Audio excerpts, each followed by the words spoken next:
Last night was Halloween, and it may have been full of spooky fun for you, but today is when the real nightmare begins. For your teeth, that is.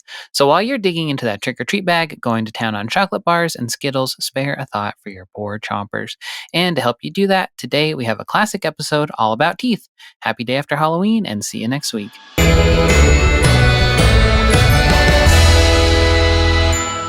Hello and welcome to SciShow Tangents, the lightly competitive knowledge showcase. I'm your host, Hank Green, and joining me this week, as always, is our science expert, Sari Riley. Hello. Hello. I'm glad you're here for our radio DJ time.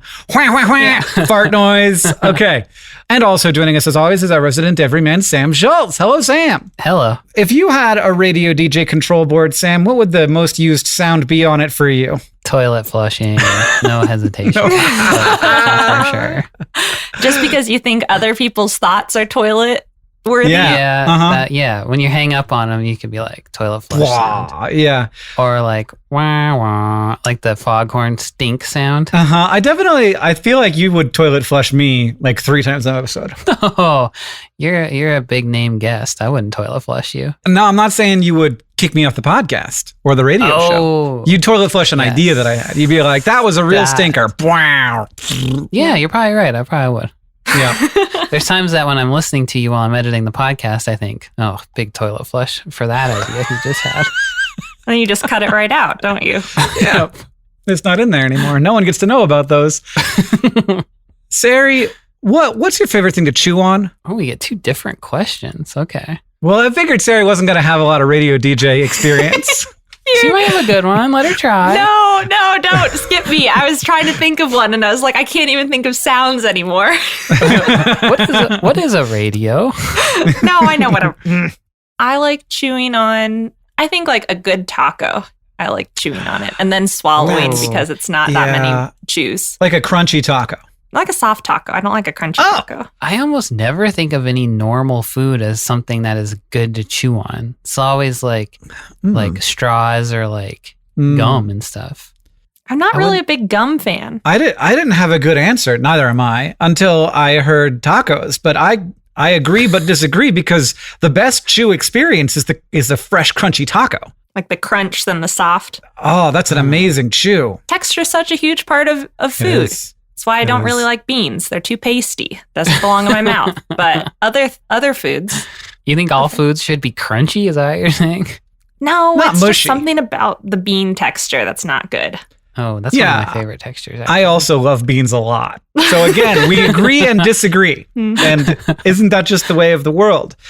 Every week here on Tangents, we get together to try to one-up amaze and delight each other with science facts while trying to stay on topic. But the podcast is called Tangents, so we aren't always great at that. Our panelists are playing for glory and for Hank Bucks, which I will be awarding as we play. And at the end of the episode, one of them will be crowned the winner. And as always, we're going to introduce this week's topic with the traditional science poem. This week is going to be from me. You want to hear my science poem? No, toilet flush. So often in life, as you go on living, you have to replenish your energy. A tiny snack or a whole Thanksgiving, you need to fight against entropy. But food can be hard or stringy or tough.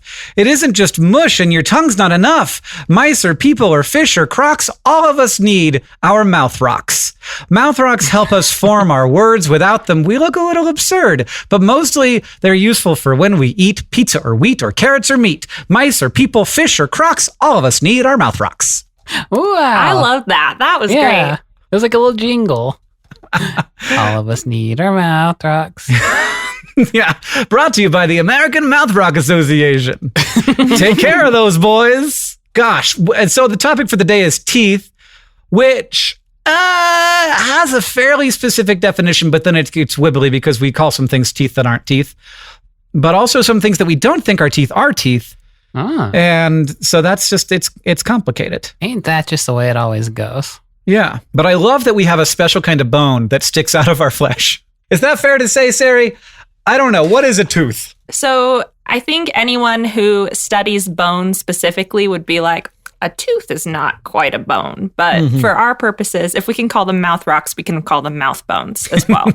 Because they are made of similar, and I guess also, this is where it gets a little wibbly, They're made of similar things. So bones are mostly made of calcium phosphate, and those are the same two atoms, like calcium and phosphate, that make up hydroxyapatite crystals, which are the key structural components of tooth, both in the dentine part, which is like above the nerves, below the surface, and the really hard enamel part, which is the top layer that makes teeth so strong. So the same-ish composition, but different enough from bones that scientists are like, teeth are not quite bones, Right. but bony-ish. Yeah. Well, and it's clear, like I've touched a bone and I've touched a tooth, and there is a difference. They're definitely chemically different from each other, even if they're composed of the same atoms. And unlike bones, I'm pretty sure teeth don't repair themselves, because if I break a bone, it'll just heal. But if I chip a tooth, I have a chipped tooth forever. Yeah, they're non-living tissue on the top bit. So they're like three chunks of the tissue is the crown, the neck, and the root. Oh. The crown is like what sticks up above the gum. The neck is like what embeds itself into your gum. And then the root is what's embedded in your jaw. Inside your tooth, there are blood vessels and things like that. So like that is the living tissue. But like the surface layer, if your enamel wears down, there's no way to redeposit it or like fix a crack in it, which is why dentistry fillings are a thing, because we have to go in there artificially and be like, well, you're out of enamel, so let's squeeze something else in there, because your body's not going to make anything else to fix it. Inconvenient. Yeah, I'm glad that we have dentistry, though, because for all of the years when we didn't, that sounds very bad. Yeah, and it's like I tried to sort through this wealth of fighting on the internet, because people are like, well, earlier humans or earlier hominids had straighter teeth than us and like didn't need to brush their teeth. And from my understanding, yes, our modern diets do contain a lot more processed sugars. So like our teeth do get cavities maybe more often. Right. But humans were not regularly doing dental hygiene activities. Like some populations would like rinse out their mouths, but it wasn't super, super common. And they still had mouth problems. Like they had rotten teeth. The idea of cavities has gone back thousands of years because people thought they were like mouth worms that were burrowing into your teeth. So people got infections all the time. Yes. Because of not great oral hygiene. Yeah. No, I think it's pretty safe to say that tooth problems were a thing that people died from a lot in the past, and less so now, which is great. Sari, where does the word tooth come from? Sounds like a good one. It is kind of a good one, but also kind of a boring one, because we just had teeth. And so we were like, that's a tooth. And so it came from the word, or the Proto-Indo-European root dent, which makes sense because that's where we get dental and dentist, denture, indent. And then at some point, I don't know, when it went from Proto-Indo-European to like Norse and Dutch, then we put in a T instead of a D and started calling it something closer to tooth. But the most interesting thing I learned from this is that dandelion also comes from dent for tooth. It comes from tooth and lion. So because of the little, like the way the petals are shaped, people are like, this is a lion's tooth flower. And now we just think it's a shitty weed. So sorry, dandelions. I'm a little disappointed in that origin of the word. That's a leap. I feel like there's a missing gap there From somewhere. dent to tooth. Yeah, it is. Yeah. It does have, it ended with a ent and now it's with an ooth. That seems like a big jump. But look, that's how it works. Somebody was shouting from one side of a river to the other. They were like, we call these dents. And the other guy was like, you call them teeth? What? Okay, bye. I think it's the people who are looking there like, that doesn't sound like, when I say dent, it doesn't sound like that. When I say tooth. These look more like a tooth to me. Yeah. They've got the two part and the ooth part. The two part is the hard part, and then the ooth is the part that goes into your body. Exactly. I think it's the opposite. I think the ooth part is the nice round top, and the two part is the sharp roots. Okay. All right. There are two of them. Just got you there. Oh my God. Oh God. Let's move on. It means that means that it's time for the quiz portion of our show. This week we are playing, get ready for it, Tooth or Fail. Oh, boo. Oh no. So teeth are primarily associated with vertebrates, vertebrate because they're like bone-like, but there are invertebrates who have structures that are toothy enough that we call them teeth, even though they might not really be teeth. And of course, those teeth are particularly fascinating when we get to the world of marine invertebrates. Because of course they are, because marine invertebrates are so weird. The following are 3 descriptions of marine invertebrate teeth, but only one of them is true. Which one is it? We're going to start out with fact number 1. Chiton, a large mollusk, change their teeth with the seasons, altering the chemical composition of their teeth to withstand the fluctuations in temperature and salinity around them. Or fact number 2, the pink sea urchin's teeth are self-sharpening. They maintain their own razor-like edge thanks to the arrangement of plates that are structured to chip away as the sea urchin nibbles on coral reefs. Or fact number 3, the acorn worm has a tooth inside a tooth, forming a concentric dental structure that gathers water in the empty space, and the worm can use that to sift food through. Icky. Don't do It has a that. tooth in the tooth. So these are all teeth in quotes, or not. Well, we call them teeth, and I'd think that tooth might be a thing where there's not like a super technical definition. Okay. But they're doing tooth jobs of being a hard thing that helps you eat. So maybe some sea urchin's teeth can grow back, or if you were sharpening it, wouldn't you sharpen it to a little nub of nothing? I think that they grow. And this is also true of some Okay, animals. Rodents' teeth grow. Oh, So sure, they- right. Like a rabbit. Yeah. The beaver, for The beaver. instance. Mhm. Okay. I know chitons have very strong teeth. What do they do with their very strong teeth? They sit on rocks and they like grind and they scrape stuff up. They got to have teeth that are strong enough that when they scrape Sure. their food off of their surfaces, they don't like chip their teeth. Like Yeah. I couldn't scrape my teeth on rock for very long without big consequences, but they do it all the time. And so Okay. they're fine. But I know nothing about whether they change depending on the seasons. They're tidal animals, so that makes sense. Kind So of. I don't Maybe know. there's tougher stuff to scrape off of rocks in the winter or something, or Yeah, or like the seawater composition is different. So Oh, like yeah. you right. could, your teeth could be more susceptible. Mm. The second one sounds the weirdest to me, like self-sharpening teeth. So like mouth rocks, hmm if you call them mouth rocks, humans developed weapons with rocks by like chipping them off to make a sharp edge. hmm Something that wouldn't just grow sharp teeth is what you're saying. Everything else grows sharp teeth, so why doesn't this thing grow sharp teeth? Yeah, it is an interesting adaptation though, because like usually when teeth get dull, animals die or Uh, they grow new teeth. Like those are the two main evolutionary ways Mhm. to get new teeth is like either get rid of them or you just die because you can't eat anymore. So this would be a good adaptation if you needed it to like hone your teeth. okay, what's an acorn worm, and what's a tooth inside another tooth? What does that even mean? My guess is that there's just a tooth wearing another tooth as like a little hat. But then there's a little roller coaster in there where water can go through and go, woo. Okay. I think I'm gonna pick the chitin one because it's boring-ish, kind of, in a Okay. convincing way. I'm going to pick the second one, The sea urchin? Pink Yeah. sea urchin. because I always want to divide and conquer, and I truly have no idea. I think it would be really cool if it was true. I'd be most excited if this one was true. That's a good way to pick them. I like that, Sari. And it is! It's the true fact! Pink sea Wow. urchins have self-sharpening teeth. They have Cool. 5 teeth that are arranged in a circle. It's kind of creepy looking. And scientists suspected that the teeth are self-sharpening, so they used a combination of mechanical testing and electron microscopy to look at how the teeth are structured. And it turns out that the tooth has 2 sides. There's a stronger side made up of calcite fibers, and the other side is made up of inclined plates that chip away when the tooth scrapes against hard surfaces. And that structure makes it so that the teeth get chipped away on one side, maintaining the sharpness of the overall tooth.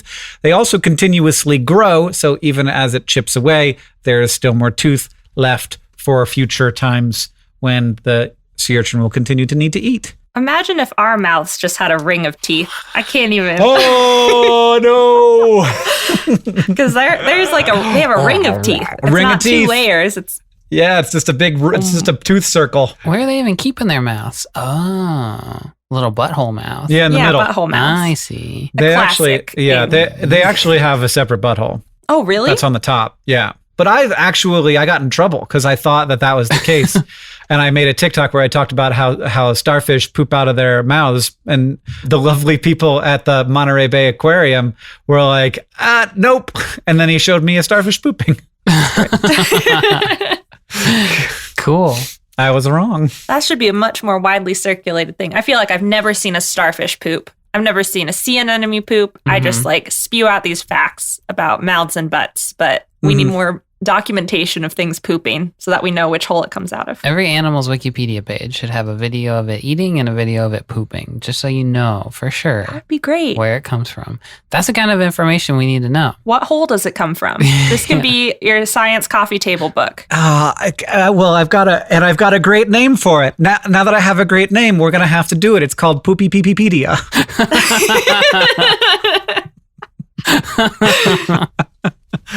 Can't wait for you to do the audiobook for that.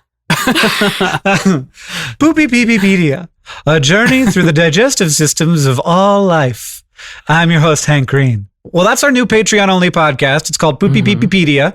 And you can sign up at patreon.com/SciShow Tangents, where if we get I think 100 more Patreon patrons, we can finally do our commentary of Cars Mater to the Future, or whatever it's called. Cars 2 and Time Travel Mater. Two distinct films, okay?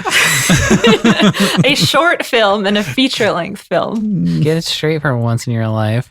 So chitons, Sarah, you are right. They do have to do a lot of work with their teeth, but they do not change their teeth over the seasons. Their teeth are made of a rare iron mineral called Santa Barbaraite that it was only found in rocks before it was found in their mouths. And it's in a long hollow structure called the stylus, which links the teeth to a tongue-like structure called the radula.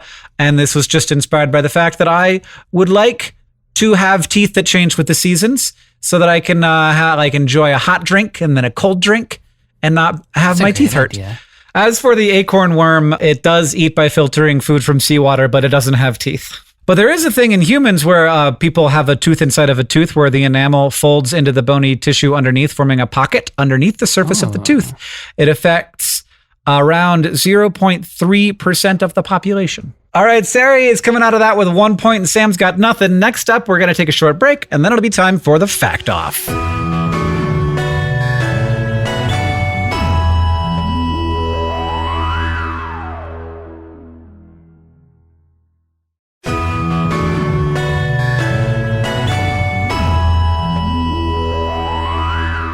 Welcome back, everybody. It is time for the Fact Off. Our panelists have brought science facts to present in an attempt to blow my mind. And after they've presented their facts, I will judge them and award Hank Bucks any way I see fit. And to decide who goes first, I have a trivia question. The giant armadillo is the largest living armadillo, measuring up to 1 meter long, not including their 20-centimeter tail, and it weighs between 18 and 33 kilograms when fully grown. Giant armadillos also have the most permanent teeth of any terrestrial mammal. What is the most amount of teeth giant armadillos are known to have? Oh, how many teeth do we have? 32, including wisdom teeth. I'm going to guess 56. Okay. Just out of nothing. Apropos of nothing. 56. I'm going to guess 44. You are both pretty wrong, but Sari is closer. It's about 100. Oh. How do they pack it in there? I don't know. Look at a giant armadillo mouth. Sari, would you like to go first or would you like Sam to go first? I'll go first. Different animals keep or replace their teeth for different reasons throughout their lifetimes. So-called monophyodonts are stuck with one set of teeth for their whole life, while diphyodonts, like humans, often have a primary set of teeth that gets replaced by the permanent teeth as they grow up. But some animals are polyphyodonts and replace their teeth as needed throughout their lives. But they all have slightly different strategies. So sharks, for example, have multiple rows of teeth like a rainbow, and when they lose one from the outermost row, which can happen as often as every week or so, the teeth from the inner rows shift over to fill the gap. While alligators, on the other hand, just have one row of teeth, and they do something called tooth cycling, where they're replaced one by one in a wave from back to front over months to years. Oh. But I'm not here to get too deep into shark or alligator mouths because I think there's a much... I'm going to interrupt you. Did you just tell me that alligators have a conveyor belt of teeth? Is that what you mean? Like they start in the back and they move to the front? They don't move to the front. They like lose their teeth in a wave. So they like start losing them towards the back, and then they lose them one by one. Also, you shouldn't get too deep into alligator mouse. That's dangerous. Ha ha ha ha ha. Well, okay. I'm not getting into it because it's dangerous and because I think there's a much weirder animal out there with fun, weird polyphyodont teeth, piranhas, and the closely related pacus. They're famous for having very sharp chompers and eat all kinds of meat or plant matter. So if you imagine your teeth as two halves, you have like the left side of your mouth and the right side of your mouth. Mm-hmm. And multiple times throughout piranhas' lives, they lose all the teeth on one side of their mouth at once. Wow. And that seems very silly. Like losing half of your teeth at once would mean very lopsided eating if they all just like popped out of there. And there aren't any museum specimens of piranhas missing half their teeth, so scientists were like very skeptical about whether this was real or just a myth that got passed down through literature, etc. But in a 2019 study, a team looked more closely at piranha mouths, including using imaging techniques like CT scans, which are basically fancy x-rays, and found a couple things. One, that all of the teeth on each side of the mouth interlock, making it physically impossible for just one tooth to pop out if it's dull or otherwise bad. And this interlocking of teeth also creates a much stronger chomping surface because it distributes the pressure across the whole half of the mouth rather than one single crackable tooth. And this lets piranhas tear through carcasses or crack on seeds or whatever they come across with less risk. And number two, as the old dull teeth are reaching the end of their lifespan, the new sharp teeth layer is right underneath them. The article described it as the new teeth were wearing the old teeth like hats. When the old teeth pop off, the new ones are already underneath and sharp and ready to go. They're never left with bare gums like humans losing teeth. Wow. So even though it takes quite a lot of energy to grow half a mouth of replacement teeth multiple times in their lives, they've made an evolutionary trade-off for super chomping power. Great. Always sharp teeth, at least on one side. You know, I've seen a lot of people being worried about piranhas because it's kind of a scary name. They eat a lot of meat. And I've just looked at, I think probably my first ever picture, a close-up picture of piranha teeth, and I'm terrified. They are cartoonishly evil looking. Those teeth are like, wow, that would be great at ripping something to shreds. Yeah, and now you know that those teeth, you can't just like break one off. They're digging into you. You can kind of see it in the pictures when you Google piranha teeth. Like where they interlock, there's a little spike that like leans into the next tooth down. And then there's pacu, which don't have sharp teeth like that. They appear to have teeth that look like mine, which also is upsetting. Ooh. Do they do the same thing? Yeah, they're related to piranhas, so their teeth are also interlocked and also fall out half at one time. All right, Sari, that was exceptionally good. Sam, what do you got for us? That was exceptionally good. Oh, no. Yes. I liked it. Okay.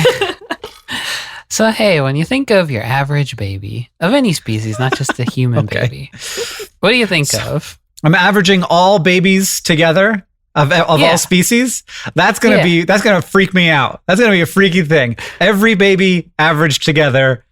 Are we counting fish? What are we counting? No, I shouldn't have said of any species. Let's just do mammals. How about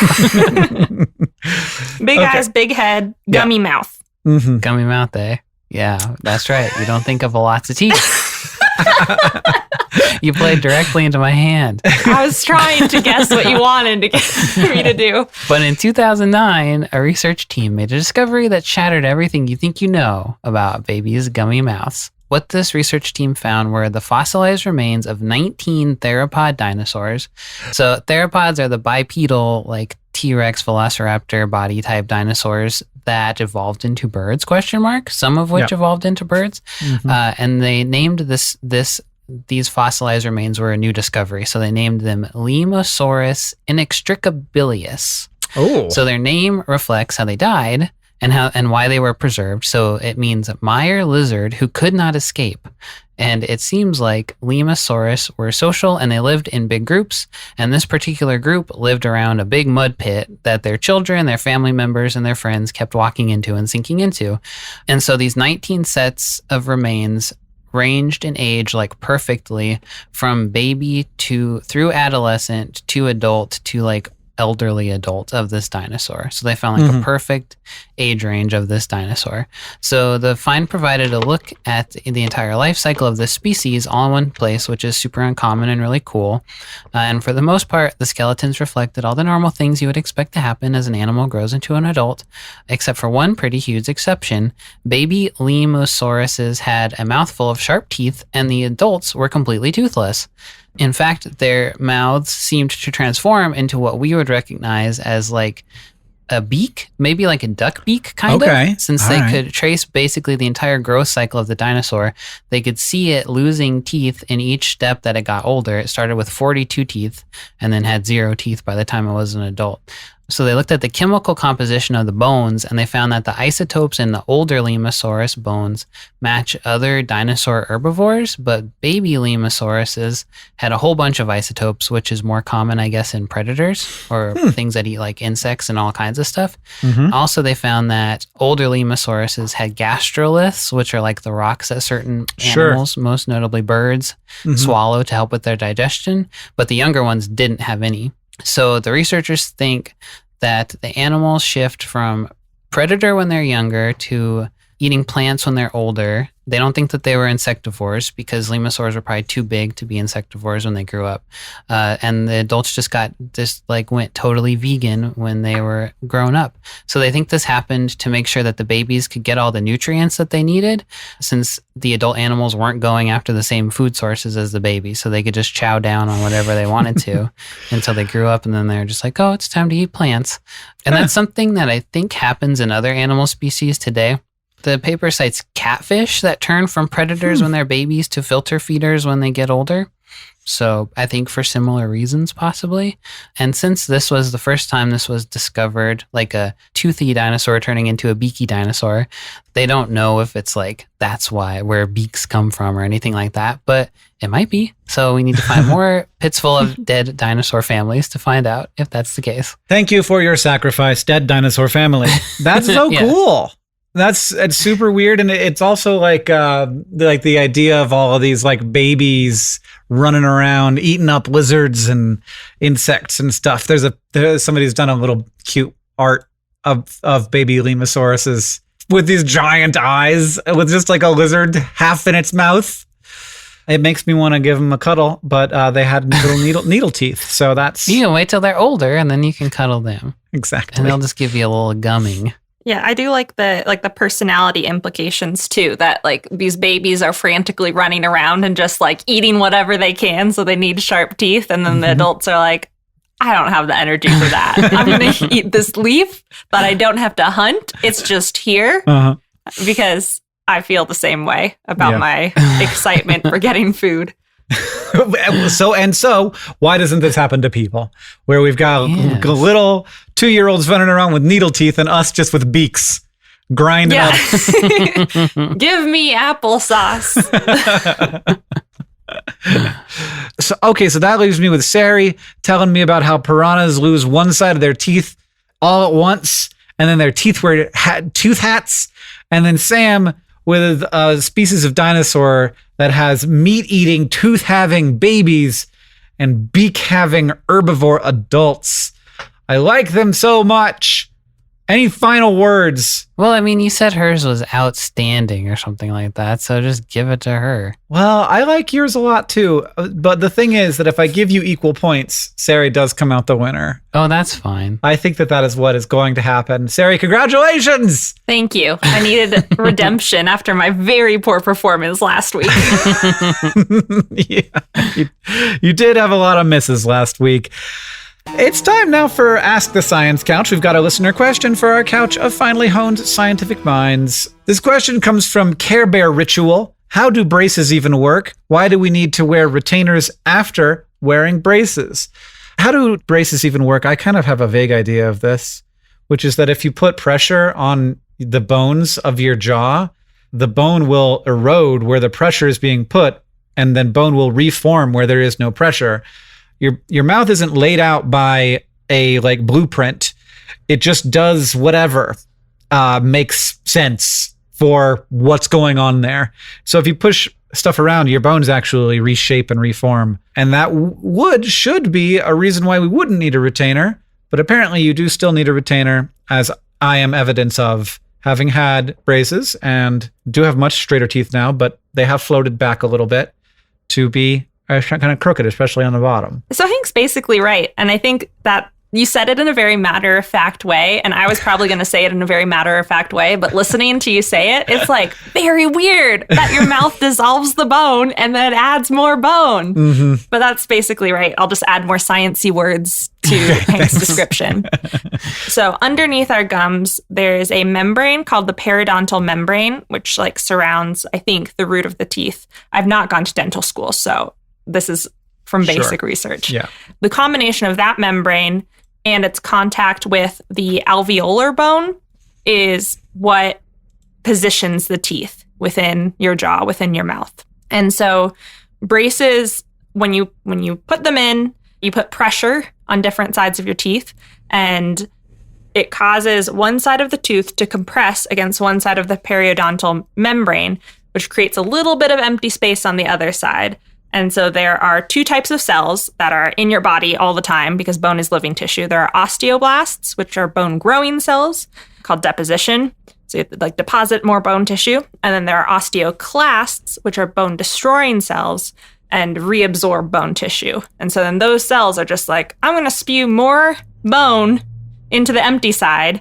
And I'm going to like break down cells on the compressed side to try and relieve this pressure. And in that process, your teeth gradually move because bone is being created and destroyed in your jaw. Wow. And then the retainer is for that reason, because after you've applied pressure, my guess is that your mouth applies pressure in natural ways as well. So like just your teeth and your mouth structure probably puts pressure in some certain ways that gaps more naturally form.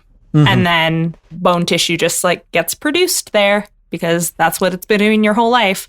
And that's what leads it to a crooked conformation. It's like the lowest energy state of your mouth.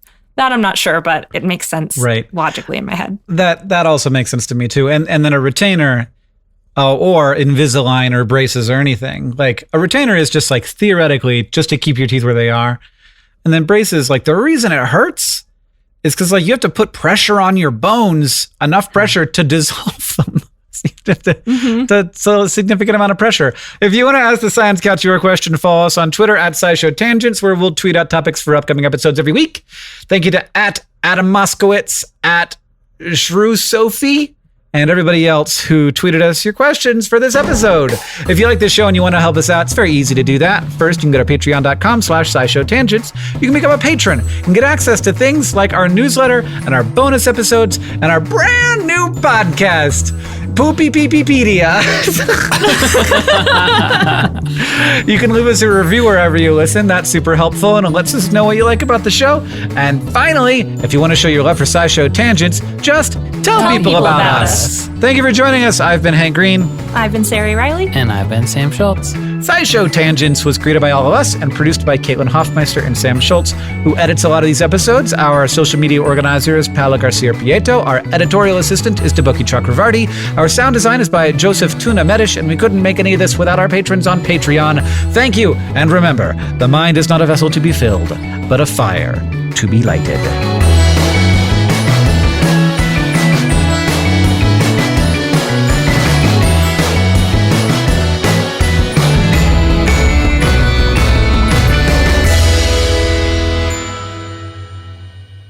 But one more thing.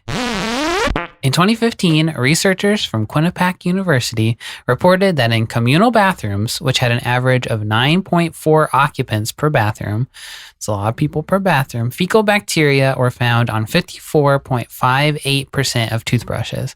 However, as the American Dental Association notes, there is no evidence that this contamination leads to bad health effects. And they note that it's better to leave your toothbrush stored in a way that exposes it to open air, because some kind of closed container is exactly the kind of place bacteria like to grow. And they also discourage the use of microwaves and dishwashers to clean your toothbrush, but I don't know why that one. That seems like it would be fine to me. Melt your toothbrush, I guess. So there you go. You can have all the poop on your toothbrush you want to, and it's fine. I don't think that's what they said. Oh, okay. Just stick your toothbrush in the toilet and swish it around and then brush your teeth. You know all that toothpaste that you swallow? Well, it's in your poop now.